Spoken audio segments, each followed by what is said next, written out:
What is a resource-based economy? I'm sure you've all heard about it, but a resource-based economy is entirely different than anything that has ever existed in the past. Most decisions were made by kings, politicians, statesmen, but nothing based upon resources.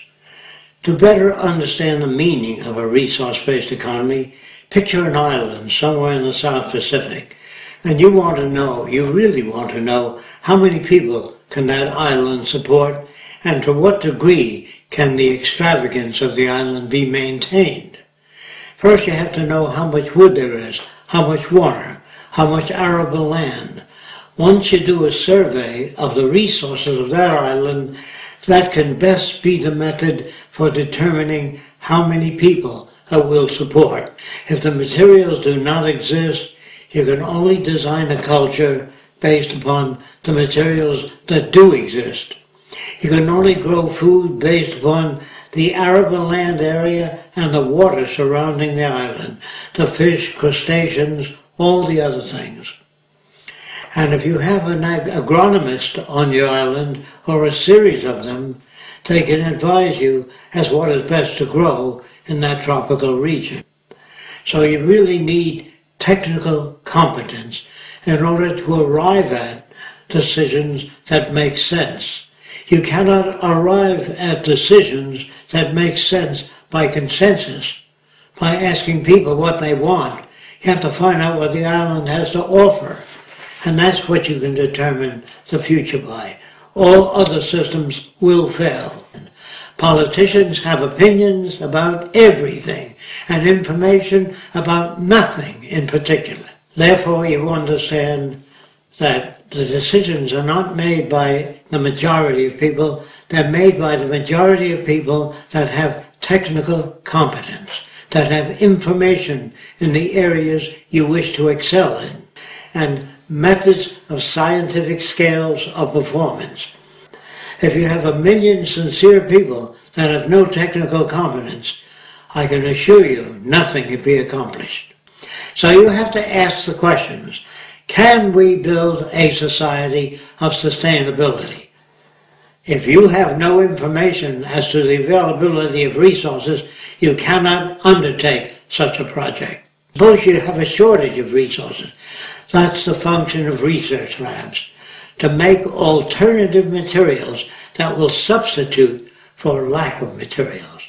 Technicians do not tell you what to do or how to live. They merely carry out the function of designing elevators, transportation units, bridges, housing systems. They do not tell people what to do, what to think, or how to live. That's the mistake that most people make.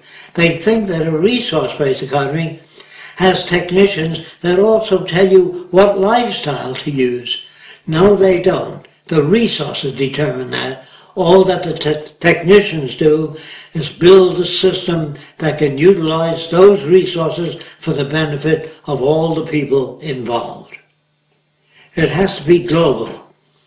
If it's not global, if you have most of the resources and most of the building equipment and most of the automated machinery and most of the arable land and most of the drinking water, countries that do not have that will attempt to invade your country and take what they need. Every nation wants a piece of the pie. Keep that in mind. So to the degree that you try to live a sustainable life to yourself will not work, because other nations that lack material will invade you. In the rebuilding of cities throughout the world, you have to consider how far those cities are from resources. That means available materials, concrete, steel, reinforcement, etc. If the cities are near that source, then it becomes more efficient to design the cities as systems operations, meaning that the city itself must meet the needs of the people that live there. We announce on television what is available and what is not available at the time, and when it probably will be available, so the public has information of where to go to access whatever it is that they need. So people will have access to more things than they've ever had in a monetary system. More things and more opportunities will be available. All of the cities are designed to utilize a minimum amount of energy for maximum service. In that way, we conserve energy so that we can handle more people. There are people throughout the world that do not have access to high energy systems. We'll be able to provide more for human need if we use efficiency. Naturally, if we fail to do that, you can only take care of a limited amount of people. The resource-based economy has millions of slaves, but they're machines. And machines do repetitive, boring, and dangerous jobs. That's what the machines are for. They're not to put you out of work.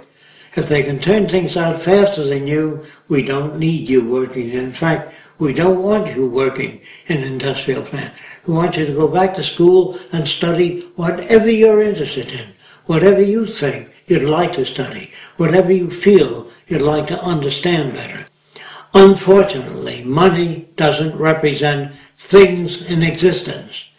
If you set a value on every tree, every inch of arable land, all the water, and you printed money proportionate to the resources, so that the money represents resources, then it can have meaning. But today, that is not accomplished. Although they may tell you that demand will really bring about these things. No, demand doesn't bring about the things available resources do. And if money doesn't represent available resources, it has no basis for social management.